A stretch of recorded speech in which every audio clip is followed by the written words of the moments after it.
మీ business ఏదైనా మీ ఊర్లో promotion చేయాలంటే అది సుమన్ టీవీతోనే సాధ్యం. ఇప్పుడే సంప్రదించండి. Welcome to Suman TV. నేను మీ శంకర్.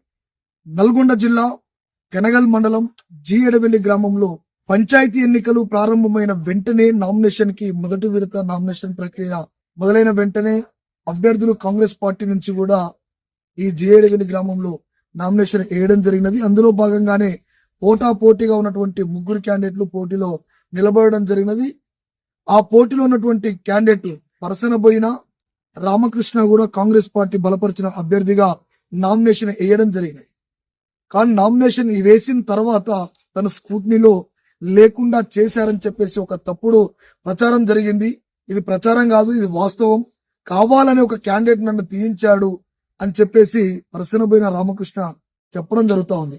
ఇది నిజంగా కూడా ఎంతవరకు వాస్తవం అవాస్తవం అనేది తన మాటలు అడిగి తెలుసుకునే ప్రయత్నం చేద్దాం. ప్రస్తుతం మనతోటి పరసనబోయిన రామకృష్ణ ఉన్నాడు, ఒకసారి అడుగుదాం. చెప్పండి, అసలు ఏం జరిగింది? మీరు నిజంగా స్కూటీలో ఎగిరిపోవాలని కారణం ఏంటి? 9 వార్డు నెంబర్లు వేసిన 9 వార్డు నెంబర్లు కూడా నేనే నింపిన పెట్టి నేనే వేసిన 9 వార్డు నెంబర్లు. నాది నా భార్యది 2 వేసిన. 9 వార్డు నెంబర్లు వచ్చినాయి. నాది నా భార్యది మాత్రమే స్కూటీనే ఎగిరిపోయింది. ఎందుకని మేము గ్రామ పంచాయతీ సెక్రటరీని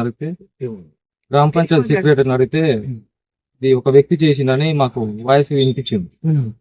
మండలాధ్యక్షుడు గడ్డం అనుపురెడ్డి గారు చేసిరని సెక్రటరీ చెప్పింది. అడ్వకేట్ మాట్లాడించి వాళ్ళ వాయిస్ వినిపించింది. నైట్ 10 గంటలకు పోతే సెక్రటరీ దగ్గరికి పోతే 2 సెట్లు వేసిండు, ఊళ్ళో గొడవలు అవుతున్నాయి, 2 భార్య భర్తలు పోయినాయి అని సెక్రటరీ మేడంకి ఫోన్ చేస్తే చెప్పింది. 2 కాదు, ఆయన 4 వేసినా పోతాయి. మాకు ఒక వ్యక్తి ఇట్లా ఫోన్ చేసి చెప్పిండు. 4 వేసినా పోతాయి నా మేడం చెప్పింది. మేము ఆర్డీఓ కూడా అప్పీల్ చేసుకున్నాం. అప్పీల్ చేసుకుంటే ఒక వార్డు నెంబర్ కూడా సేమ్ నా దగ్గర పోతే అప్పీల్ చేసుకుంటే వార్డు నెంబర్ది వచ్చింది. నాది నా భార్యది కూడా ఆడ ఫోన్ చేసి ఆడ కూడా ఆపించింది. ఇది కావాలని అధికార బలంతో నన్ను పొక్కడానికి చేసిన ప్రయత్నం ఇది. అది వాస్తవం అని జనానికి తెలుసు. ఇక నేను ఆగం చేసింది తీసుకొచ్చి. ఇంత ముందుకి నేను టిఆర్ఎస్ లో ఉండి ఉప సర్పంచ్ గా పనిచేసిన. 5 ఏళ్ళు ఊళ్ళో మంచి చెడులు అన్ని చూసుకున్నా. నన్ను చూసి తీసుకొచ్చి సర్పంచ్ ఇస్తాను తీసుకొచ్చి ఇప్పుడు సర్పంచ్ కాదుగా నామినేషన్ కాడికి కూడా నాకు రాకుండా నాగం చేసింది. ఆ వ్యక్తి సెక్రటరీ చెప్పిండు, మాట్లాడి మేడంతోనే మాట్లాడి వాయిస్ వినిపించింది మాకు. అనుకురెడ్డి చేసిందని చెప్పారు వాళ్ళు. దగ్గర ప్రూఫ్స్ ఉన్నాయి, దీనికి సంబంధించి ప్రూఫ్స్ ఉన్నాయి. ఇంత ముందుకు 3 క్యాండిడేట్లు ఎలక్షన్ కి పోటీ పడుతున్నాం అని చెప్పి మాకు ఓటింగ్ పెడతానే బ్యాలెట్ కూడా కొట్టించుకొచ్చింది. నాకు ఈ గుర్తు వచ్చింది. అంటే పోటీలో అభ్యర్థిగా పోటీ చేసే వాళ్ళ కాంగ్రెస్ అభ్యర్థిగా ముగ్గురు పోటీ పడుతున్నారు అని చెప్పి ఇలా 3 కాంగ్రెస్ అభ్యర్థులు పోటీ జనంలో ఎవరికి ఉందంటే వాళ్ళకి మాకు ఒక ఎలక్షన్ పెట్టింది. ఫస్ట్ జనంలకు డబ్బులు అంతా ఖర్చులు చేసుకొని అందులో 10 లక్షలు ఖర్చు పెట్టుకున్నాను. ఇప్పుడు ఆడికి వచ్చినాక నా జనం ఎక్కువ అని తెలిసి ఆడ కూడా ఓటింగ్ క్యాన్సిల్ చేయించిండు. నన్ను ఎట్లా గానీ బరిలో నుంచి తప్పేయాలని ప్రశ్నించి ప్రయత్నాలు చేసిండు. లాస్ట్ కి ఎట్లా వల్ల కాక ఈ విధంగా నన్ను అంటే ఒక క్యాండిడేట్ చెప్తే స్క్రూటినీ నుంచి తీసేయడం జరగదు కదా.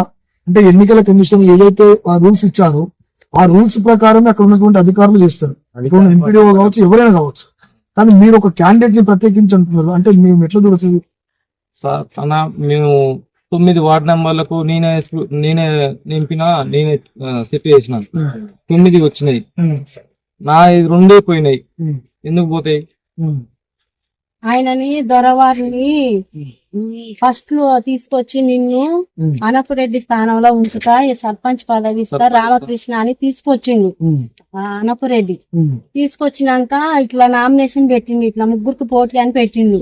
మళ్ళా అందులో ఆపిండు. మళ్ళా ఇక్కడ ధరీష్పురం ఎల్లమ్మ దగ్గర తీసుకెళ్లి నీవే ఉండురా, నువ్వు నామినేషన్ వేసుకోపోరా అని మళ్ళా చెప్పిండు. ఆయనే నామినేషన్ వేసే ముందలా అన్నాడుగా 3 తీసుకొచ్చి 3 క్యాండిడేట్లను తీసుకొచ్చి అరే ఈ పంచాయత్ దేవత లేదు నేనే వేస్తారా సర్పంచ్ అని రామకృష్ణని అడిగిండు. అడిగితే ఈయన అన్నాడుగా నన్ను తీసుకొచ్చింది నువ్వేస్తాక అని అన్నాడు. అందులో తప్పు ఏం లేదు. ఆయన అన్న మాటే ఈయన అన్నాడు. అలా తీసుకొచ్చిన్నాడు ఫస్ట్ చెప్పిన మాటే ఇప్పుడు ఈయన అన్నాడు అందులో ఏం తప్పు లేదు. ఆ మాట పట్టుకొని కావాలనే చేసిండు, ఏమైంది ఆ ద్వారా చేసిండు. ఇప్పుడు జనరల్ వచ్చింది మా ఊర్లో, సర్పంచ్ జనరల్ వచ్చింది. అయితే ముగ్గురు పోటీ పడుతురు. మీ ముగ్గురు కాదు నేను వేస్తా అన్నాడు. వాళ్ళిద్దరు ఏంటంటే మీరు వేస్తే మేము ఒప్పుకుంటామని వాళ్ళు అన్నారు. ఇప్పుడు నన్ను అడిగితే నేను ఒప్పుకోను అని చెప్పిన. ఆయన వేస్తుంటే నేను కూడా వేస్తా. నేను 5 ఏళ్ళు కష్టపడి జనంలో ఉన్నాను, నాకు జనబలం ఉంది, నేను జనంలో వచ్చి నేను పోటీకి వేస్తా, నేను గెలుస్తా అని చెప్పిన. అంటే నువ్వు వేయకు, నేను వేస్తా అన్నాడు. నువ్వు వేస్తా నేను ఒప్పుకోను, నేనే వేస్తా, నాకు జనబలం ఉంది, నన్ను తీసుకొచ్చి నువ్వు సర్పంచ్ చేస్తాను తీసుకొచ్చావు కానీ నన్ను ఒప్పుకోమంటే నేను ఒప్పుకోను అని చెప్పిన. అంటే బీఆర్ఎస్ నుంచి కాంగ్రెస్ తీసుకొచ్చిండు. 3 సంవత్సరాలు అయితే వచ్చి వచ్చిన కాడ నుంచి ప్రతి జనానికి ఏ సమస్య ఉన్నా నేను స్టేషన్ గానీ ప్రతి పనికి నేనే తిరిగిన, ఎవరు రాలేదు, ఆయన కూడా రాలేదు. వినాయక చవితి వచ్చినా ఏ పండుగలు వచ్చినా నన్నే ఖర్చు పెట్టుకున్నాడు.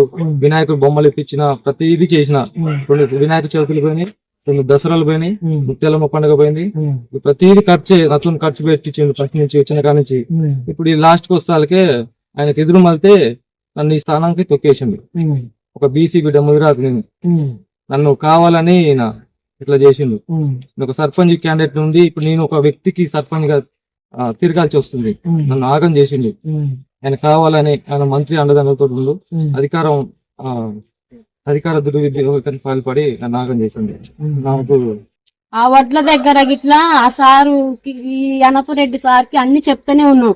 వడ్ల దగ్గర లారీకి 5-6 క్వింటాలు ప్రతి రైతుకు వడ్లల్లో కమిషన్లు తీసుకుంటారు. మొత్తం కటింగ్ చేసి ఆ కమిషన్లు కూడా వీళ్ళు చేయడం చేసిరు. అట్లా కూడా ఇట్లా చేస్తే మనం ఓటు అడగలేము, మనకి ఇబ్బందుల పాలవుతాం, రేపు ఓటు కూడా అడగలేము రైతులని. అంటే అట్లా కూడా నేను నాకు ఎదురు చెప్తున్నావు ఇట్లా అని ప్రతి విషయంలో అప్పుడు కూడా మీరు ప్రశ్నించిన. రైతుల ప్రతి ఒక్క రైతు ఎడవెళ్ళాం, ప్రతి ఒక్కరు రైతులే. రైతులల్లో ఏ రైతుని అడిగినా చెప్తారు, మొత్తం ఊర్లలో మామూలుగా దోపిడీ చేయలేదు, ఎంత ఇట్లా అయితే ఇట్లా జరుగుతుంది, రైతులు ఇబ్బంది పడుతారు అని అడిగితే దాంట్లో కూడా నన్ను ఇవన్నీ మనసులో పెట్టుకొని లాస్ట్ నన్ను ఈ విధంగా ఆగం చేసింది. ఓకే, ఇప్పుడు మీరు ఏం చేద్దాం ఏం చెప్పాలంటే ఇట్లా ఇలాంటి పాలన వద్దు మనకు. ఇప్పుడు అన్నపరెడ్డి ఎడవిల్ల ఇంకా 40 ఏళ్ల క్రితం ఎట్లా ఉందో ఎడవిల్లి అట్లా ఉంది. దొరల పాలన జరుగుతుంది. తెలంగాణ భవిష్యత్తు ఎక్కడ లేకపోవచ్చు, ఎడవిల్ల మాత్రం ఒక నియంత పాలన ఉంది ఇక్కడ. ఆయనకు ఎదురు మళ్ళొద్దు, ఎదురు మాట్లాడొద్దు. వాళ్ళు ఎదురు మళ్ళా నా లెక్కనే బలై. ఇది మనసులో పెట్టుకొని ఏది చేసినా ఆయన మీదనే. ఈ ఎలక్షన్లు అయిపోయిన తర్వాత ఏది చేసినా మా ఫ్యామిలీ వరకు ఏది చేసినా ఆయన బాధ్యతే, అనపరెడ్డి బాధ్యత అనపరెడ్డే. అంటే మీకేమైనా జరిగితే ఆయన బాధ్యత. ఇక్కడ మొత్తం 3,600 ఓట్లు ఉంది. మొత్తం బీసీ 3,000 ఓట్లు బీసీ.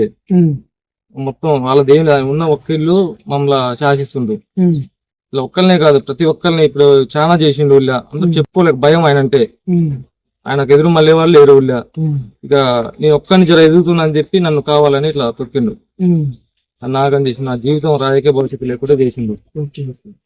అందుకనే మీతో మాట్లాడి చెప్పిన క్యాండిడేట్ చెప్పగలుగుతాడు ఇప్పుడు మీడియా ముందుకు వచ్చి రాడు. ఆయనకు ఎదురు మళ్ళీ ఎవరు చెప్పే సాహసం చేయరు. జాబ్ పోతాయని భయపడుతుంది. వారు జాబ్ కాదు ఇంకేం పోతాయో కూడా తెలియదు. వాళ్ళు ఎదురు మళ్ళీ ఆయనకి ఏది చెప్పలేరు. ఆయనకి ఎదురు ఎవరు ఎదురు చెప్పలేరు. అంటే స్కూటీలో తీసే హక్కు ప్రధానమంత్రి కూడా లేదు. కానీ ఒక ఫోన్ కాల్ తోటో మాట్లాడి చెప్తే ఎట్లా జరిగింది అనేది చేయలేదు. ఇంతవరకు ఫోన్ చేయలే. మా పేర్లు పోయినాయి అని ఫోన్ చేస్తే నాకు అవసరం లేదు, నాకు తెలియదు అని పెట్టేసిండు. మేము 5 రోజులు 6 రోజులు అన్నం తినకుండా బాధపడుతున్నా. ఇట్లా ఇంటికే రావడమే గాని ఫోన్ చేసి మాట్లాడడం ఏం చేయలేదు. ఆయన అమ్మటే ఉండు కదా, కాంగ్రెస్ పార్టీనే ఉండు, దొరమ్మటే ఉండు. మరి ఆయన ఎందుకు రావద్దు? ఇంటికి వచ్చి అడగాలి కదా, ఎట్లా పోయింది ఏంది ఎట్లా అని వచ్చి అడగాలి. ఎమ్మటుండి తీసుకొని పోయినా సరి చేసుకొచ్చే అంత శక్తి ఉంది ఆయనకి. కానీ ఆయన రాలేదు. ఎందుకు రాలేదు? ఆయన ముందు రోజు ఆర్డీఓ ఆఫీస్ కాడ అప్పీల్ పెట్టుకున్నప్పుడు ఆర్డీఓ ఇట్లా ఏమైందంటే ఇట్లా సంగతి మా భార్య జరిగిపోయినా అని బాధతోటి కాళ్ళ పడ్డది ఆర్డీఓకి.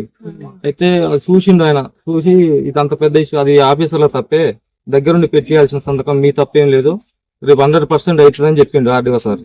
కానీ మళ్ళీ తెల్లారిపోతే 2 నిమిషాలలో ఇది రిజెక్ట్ అయింది, నువ్వు ఈసారి ఎలక్షన్ అర్హుని కాదని కొట్టేసింది అధికారులు. ముందు రోజు అవుతుందన్న వారు మళ్ళీ తెల్లారిపోతే ఎంపడే తీసేసారు. మీరు ఈసారి ఎలక్షన్ లో పోటీ చేసడానికి అర్హులు కాదు, మీరు రిజెక్ట్ చేశారు. అసలు అది పెద్ద సమస్య కాదండి.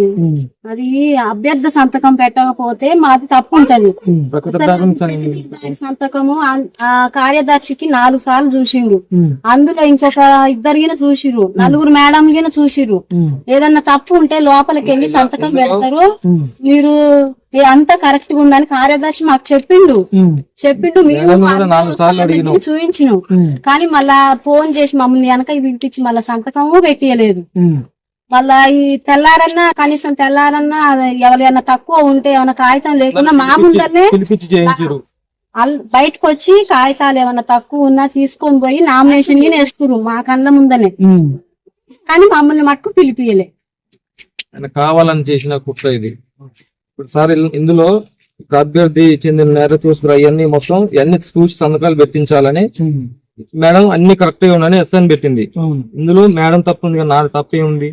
ఇప్పుడు అన్ని చూసుకొని మీరు కరెక్ట్ గా ఉందా లేదా అని ఆఫీసర్ చెప్పాలి, లేకపోతే పెట్టించాలి సైన్.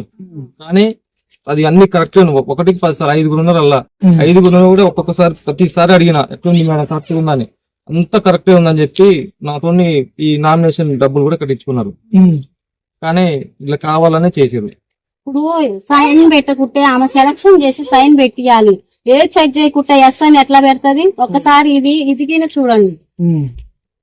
ఆ విఆర్ఓ మేడం దిగినా ఇందులో తప్పు ఉంది. విన్నారు కదా వరసనబోయిన రామకృష్ణ యొక్క బాధ ఇది. చూస్తూనే ఉండండి. కెమెరామ్యాన్ అంజిత్ శంకర్, జీ అడవిల్.